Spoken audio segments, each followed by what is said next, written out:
Hey everybody, my name is Brandon Smith. I'm the Vice President of Business Development at humanIT. We're a social enterprise and nonprofit that provides digital access to students and families across the country. We've been using Asana for the last 8 years, everything from onboarding new employees to project management to internal communications, even helping our recipients get access to computers, internet, and training. I'm here to answer any questions you might have around Asana. Tips, tricks, and hacks around project management, remote work, you name it. So drop your questions here, and I'm looking forward to hearing from you.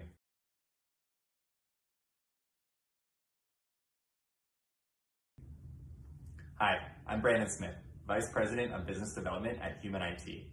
humanIT is a social enterprise and nonprofit that repurposes unwanted business technology to help remote students, low-income families, and nonprofits gain access to computers, internet, and training. We've been using Asana since 2012. It's the first tool we used in the beginning of the day to plan everything out, and it's the last tool we use to close our day out. I'm very excited to sit down with everyone today and answer any questions you have. So, let's get started. At humanIT, the first software that new employees are onboarded to is Asana. It's not only important to get them comfortable with working within Asana, as most of their tasks and task management will be done within Asana, but it's also important that they get access right away because that's where the remainder of their training tools are. So external facing links, internal documentation, it's all housed, it's all linked within tasks within Asana. One of my favorite Asana hacks of all time has to be Asana Academy videos. Asana Academy has some great introductory videos for new employees or people just looking to be more familiar with the software that goes over all the basics so that you don't have to. Everything from fields to the task view to at mentions to inbox, how to access them, why they're important, when they should be used. I found myself personally spending a lot of time go over these basics again and again when these videos, quite frankly, also did a better job than I did. So really happy with them, definitely check them out. Here's a training task that I have. This is for our donation coordinators. What I really like about this task is I actually have subtasks in here where I could break out different training components. So I could start out with just something as basic as introductions and then really get involved as I go farther down. What I like about this is each of these subtasks have their own due date. So if I click into one here, I can actually see what components are within that training material. So here's an external Google Doc. I've got my own internal notes. Here's a project. It could also be another Asana task, but it's all really clean in here. And once I'm done, boom, I just complete. I can go back here. And what I also like about this is the living document, meaning if I wanted to change the order of something and I said, I want to do this a little bit later, I can actually go ahead and drag it wherever I'd like. So the fact that I'm constantly improving this document as I'm using it is really great because the next time I get another donation coordinator, I'm duplicating this task. I'm going in this exact. One of my favorite things about Asana is its adaptability. No matter what experience you have, whether you're familiar with other platforms, maybe it's a piece of paper that you use for a task list, it doesn't really matter. For a new employee to come in and start using Asana, it really doesn't take very long. Usually within a few hours, actually, I've seen employees get very comfortable with it. So that's one of my favorite things about it is that it's very easy to use. It's not very intimidating. And not only have I seen people adopt it very quickly, but I've seen people adopt it into their personal lives as well. The greatest tip I can give you guys is to prioritize and standardize your day. The first thing I do every day is grab all the tasks to do that day, and then I'll prioritize based on importance. I have the standard work that I normally do. You can see that by my numbers 1 through 7 here.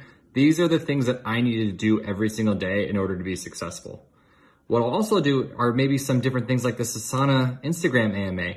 I might make that a number 2 priority here. I can move my day around. But what's great is about when I'm doing my job, I can actually go in and go from top to down. I don't have to think twice about it. I prioritize first thing in my day and I just complete things once I am done with them and I'll keep going through the rest of my day. If I get ahead, I can start looking at other days in the week and realize this is also set in chronological order. So you can see different days as they go out, I know exactly what I'm looking into, what I'm getting myself into, and what I'm planning for. Asana is our primary communication tool at humanIT. We typically split our messaging between Asana and Instant Message. So if it needs an instant reply, a quick reply, we will IM. If not, within the same business day or more, all of our communication goes through Asana. One Asana must have is custom fields. So this is actually a donation from Michael Scott of Dunder Mifflin, where he donates 6 pallets of his e-waste to help communities in need. So if you look here, I have a couple different things in here. These are all custom fields. This is custom here as far as where their donation is at. This is the date it came in. This is how much came in. One of my favorites we have is what's called this incoming ID. And this is a unique identifier that we use to track every single donation and everything within it. So we take this same unique identifier and we throw it in other tasks where I can search by that same number. I can either do a custom search or I can actually just see it's in this project.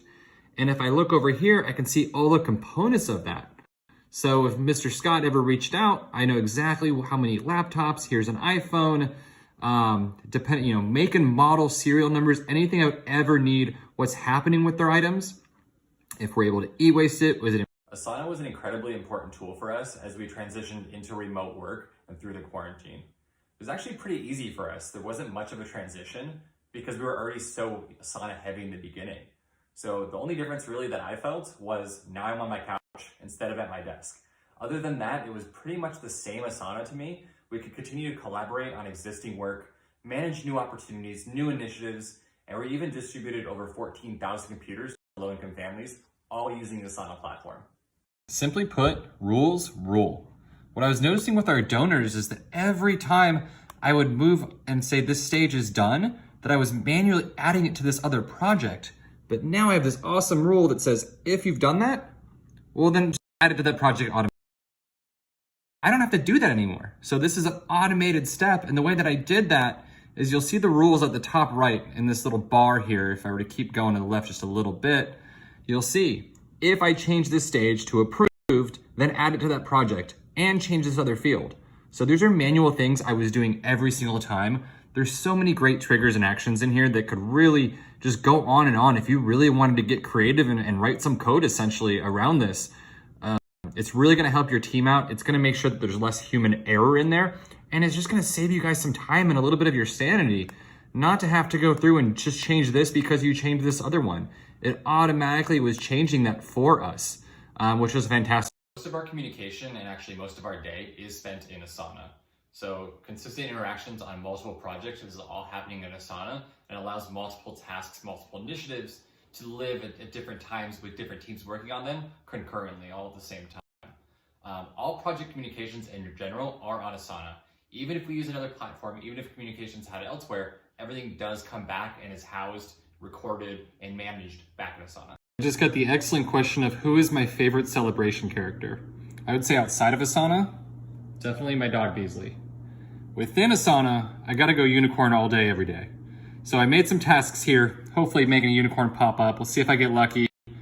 Give me my, there we go, third try. Give me my unicorn. I didn't even have to get in a begging mode where I'm saying, please, please, come on, you want to. So I love starting the day off with a unicorn. You'll have a good day if you do. What we do at humanIT is we take in older unwanted business technology, we wipe, refurbish, and then repurpose those items to help remote students, low-income families, and nonprofits gain access to computers, internet, and training. Really at first, the most rewarding part of my job was working with those recipient groups. It was really exciting to give a computer to a kid that couldn't do their homework at home, or provide a training class to a senior citizen that needed it for telehealth, or communicating with fellow veterans, or even just communicating with their family, right? So that was really important to me in the beginning. I think as time went on, what really meant something to me was helping others see what I saw. You know, I work with so many IT professionals, HR teams, marketing teams that see the value in repurposing their unwanted technology instead of shredding it or just flipping it for a quick buck. And working with them and giving them the opportunity to help their communities, help the environment, and really get them a sense of community and sense of impact is really something special that I really appreciate. Asana has been my go-to tool professionally for years, but it didn't take long before I started realizing the benefits that it could be used in my personal life. I've used it from planning camping trips with friends to actually planning my own wedding, but let me show you what that wedding planning actually looked like. This is what our wedding planning looked like in my personal life using Asana in a different way. So you can see there's dozens and dozens of tasks here that we use to plan the whole wedding out, even using things like engagement party and breaking those down into smaller pieces. Never really got to the margarita stuff, but you can see everything else in here. We even assigned them to each other. We had due dates. It was a really fantastic tool to make sure that we checked every single box we needed to. And we did get married. We had a successful wedding, and you can see we didn't miss much. So